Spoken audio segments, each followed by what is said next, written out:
Hello everyone, welcome to Abhyaas LawPrep. So today we are going to discuss about recent issue Silicon Valley Bank collapse. So 2 days back it was in news because California department has stopped the operations of the Silicon Valley Bank, and it may lead to the global financial crisis as per the experts. But let us look whether what type of crisis it is, what led to the collapse of this bank, and every details of this bank. So recently, the California, why it is in news? Because the Department of Financial Protection and Innovation, which is a regulator based in California, they have stopped the operations of this Silicon Valley Bank, which is the largest bank since 2008 financial crisis. So if you remember, in 2008, Lehman Brothers, which one of the financial institution, has announced insolvency, bankrupt. So after that, a series of incidents happened, and it led to the global financial crisis. And this particular incident also may result in the collapse of a global financial crisis. That what people are thinking. But let us look into details of what exactly is this crisis, whether it has a potential to invoke the financial crisis, or it is restricted to that particular region. Okay, first let us look into what is the Silicon Valley Bank.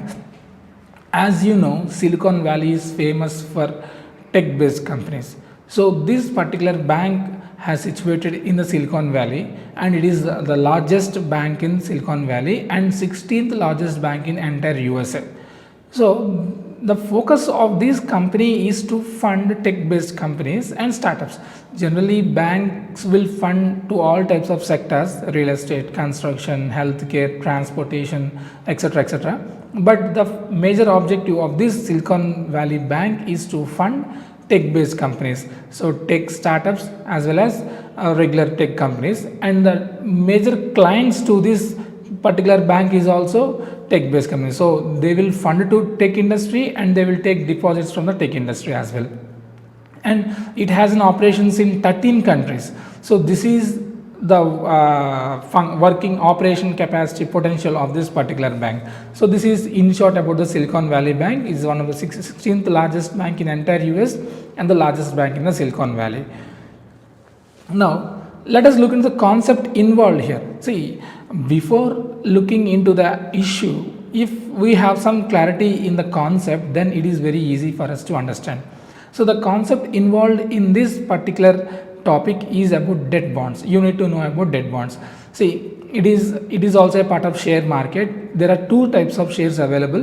One is equity share, one is debenture or debt. So equity share means taking the ownership. Suppose if you have 100 rupees, and if you want to invest in any particular company, suppose let us talk about the Silicon Valley Bank itself. Suppose you have 1 lakh rupee, and if you want to invest in the Silicon Valley Bank. If you invest in equity, that means you are taking the ownership of that particular bank. That means if the bank is in profit, you will get more returns. If the bank is in loss, you will get less returns. So if bank goes bankrupt, all your investment will be gone. That is called equity. Now let's talk about the debenture. So it is a type of loan. Suppose if you have 1 lakh, and if you are giving that 1 lakh to the Silicon Valley, they will pay you a fixed interest. Suppose say Silicon Valley, if you invest in the Silicon Valley debt bond, debenture bond, they may offer you 2% interest. That means for your 1 lakh, they will pay 2%, whether bank is in profit or bank is in loss, irrespective of the conditions of the bank, they will pay you the fixed returns. So generally this type of investment is termed as the safest returns. So irrespective of the market conditions, you will get the fixed returns. But the catch here is that to get that returns, fixed return, you have to wait for a maturity period. That means some bonds will be matured at 1 year or 3 years or 10 years, 15 years, 20 years, depends on the type of maturity you are investing. So equity share, they has no maturity, but debt bonds, they have maturity. Suppose you are purchasing a debt bond which has an expiry date of 10 years. That means you can get back your returns after 10 years only. Suppose in between, in the very first year itself, if you want to get back the returns, you can sell this debt bond to some other customer, and they will pay you. So these bonds can be tradable. Now Whenever the interest rates increase, suppose you are purchasing a debt bond at 2% interest, all of a sudden government, US Federal Reserve has increased the interest rate.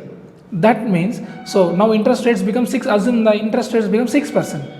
So now you have invested in a debt bond which is giving 2% return at the time of maturity.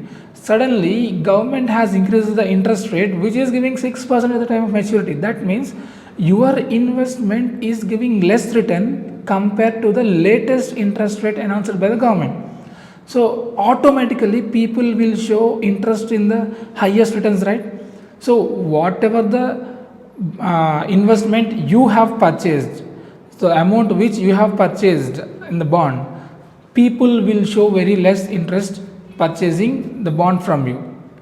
Suppose even if you want to sell away your bond, but no one is ready to buy because your bond is giving only 2% interest and government has announced 6% interest. So definitely people will not going to purchase your bond.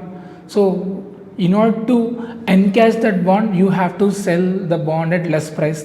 That is called bond. You have purchased the bond at 1 lakh rupee and 2% interest, but government has announced 6% interest. So nobody is going to purchase your bond at 1 lakh. So obviously you have to sell the bond at less price. So it might be 90,000, it might be 80,000, depends on the market conditions. So if you wait till the time of maturity, you will get your 1 lakh plus 2% interest. But if you want to get encash the money in between, you have to sell at the market price. So that is called the bond price. So if interest rates increase in the market, obviously your bond price will be decreasing. So this is what happened in the case of Silicon Valley. So let us look into details. Almost all the customers of this Silicon Valley bank is tech-based companies, as I said. So for any company, the funds will be two types. One type of fund is taking loan from the bank. Another type of fund is taking amount from the investors, venture capital funds. So generally companies, corporate companies will mostly run on the venture capital funds. Suppose take example, a company called A. A company A has taken some 1,000 crores, $1,000 lakh dollars from venture capital, and they may not be using all 1,000 lakh dollars at a time, right? So they have deposited all this money in the Silicon Valley bank. So when they require money, every month or every day they will withdraw in the installments. Now Silicon Valley, how Silicon Valley will get that profits? So whatever the money you have deposited, Silicon Valley bank will use that money and they may invest some other place and they will get returns. So this is how any bank operates. All your deposits, either it can be given as a loan to some other companies, or they may be investing that amount in the debt bonds of government or bank or in other countries, so that they will get returns. So this is what happened. So this Silicon Valley bank has purchased the bonds worth of $212 billion. All this money is not own money. This money is a depositor's money.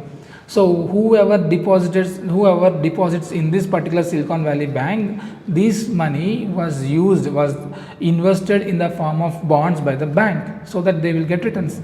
Obviously the maturity period will be 1 year, 5 years, 10 years, like that. So what happened now? Because of the market news, like a recession is coming, like, so there you might have heard, now everywhere the discussion is about recession.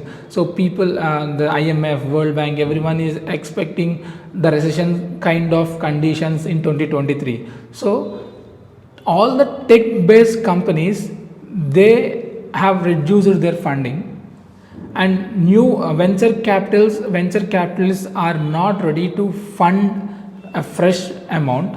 So the existing companies, they are not getting proper funding from the VCs, venture capitalists. So what they are doing, So they have deposited the money earlier in the Silicon Valley Bank, right? So now they started withdrawing their money from the Silicon Valley Bank because of the recession, because of the slowdown in market conditions, and because of the lack of sufficient funds from the venture capital. So because of these three reasons, all the existing companies, they are started withdrawing their money from the bank. But is there liquid money available in the bank? Obviously, bank will not maintain 100% liquidity, right? So out of all the deposits, at least 80% they will invest in the debts, and 20% they will maintain liquidity. So whatever the money available with the bank, they have given back to the depositors at the time of their withdrawal, and remaining 80% amount they have to sell the bonds to give back money to the depositors, because depositors cannot bear losses, right? This is the investment activity of the Silicon Valley Bank. They have to face the loss. So because of this reason, because of this withdrawing activity, so Silicon Valley Bank has sold the debts at the loss, because already we have now the Federal Reserve Bank already increased the interest rates. So if Silicon Valley banks want to sell their debts in the market, nobody is ready to purchase, because bank has purchased the bonds at the low interest rate. Now in the market there is a high interest rate, so there is a lack of demand for the bank debentures. So bank is selling the debts, these bonds, at very less price, and because of this transaction, Silicon Valley Bank posted $2 billion loss. So now, in order to cover up this loss, Silicon Valley Bank announced that it is going to raise funds from the market which is worth of $2 billion. Obviously, because it is a public sector company, public limited company, it has to tell its investors all its activities. So when it announced that it is going to raise $2 billion from the market, they have posted $2 billion loss because of this activity, selling activity. All the investors, all the depositors in that bank has sensed some negativity. So they thought, if this bank has posted a loss of $2 billion, so whether this bank will continue further profitable or not. So because of this fear, already in the market there is a recession condition, venture capitalists have stopped funding. Now this bank has posted $2 billion loss, and all this money, all these companies deposits in that particular bank. So people thought this bank may not be function efficiently, so they started withdrawing all their money.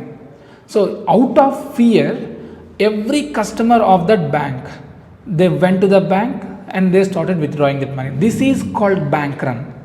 That means a sudden increase in demand for withdrawing of the deposits. So bank cannot able to give all the money in the form of cash, because they invested 80% of the money in debts. Now if everyone wants to withdraw their money, from where bank will give that money? So bank has to sell all its debts, all its debenture, all its bonds. So when excessive selling increases, obviously bond price will be falling down. So bank may pose huge amount of loss. So keeping this in mind, the regulator of DFPI, which we have discussed, the California based regulator, they have shut down all the operations of the Silicon Valley Bank to reduce the loss to the banks and to protect the clients. So now what happens next? So this bank thought of selling its operations to any other company, because even they are unable to raise the $2 billion funding. So now this bank openly announced, we are going to sell our bank, but even then nobody is coming to purchase that, and all its operations got shut down. And see, all the companies, all the tech based companies, to give the salaries to his employees, they have to withdraw that money. Now if the operations got shut down, how can they give money to his employees? So for processing the payrolls, for day-to-day maintenance activities, all the funding got stopped. So now the regulator, the California based regulator, approached this Deposit Insurance National Bank of Santa Clara.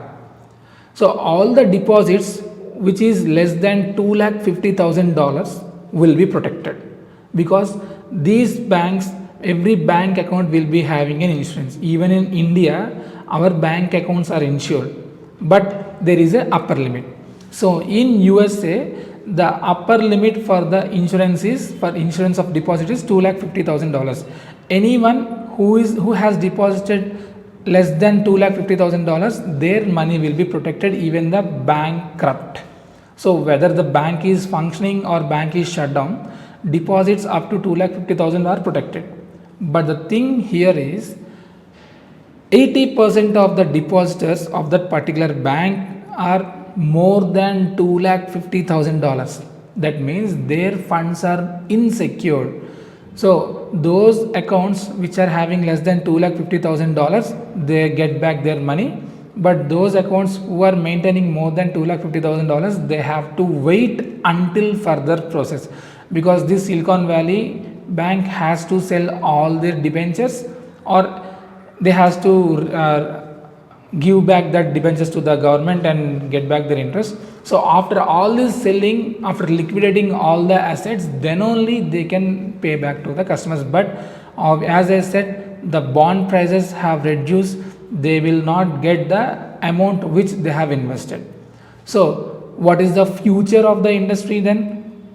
All the companies which have invested, now they cannot use that money, they cannot get back their money for processing the salaries. So according to the estimate, somewhere around 1 lakh jobs might be in danger, because companies cannot able to give salaries to the employees, so employees have to leave their jobs. So around 1 lakh jobs are going to lose because of the collapse of the Silicon Valley bank.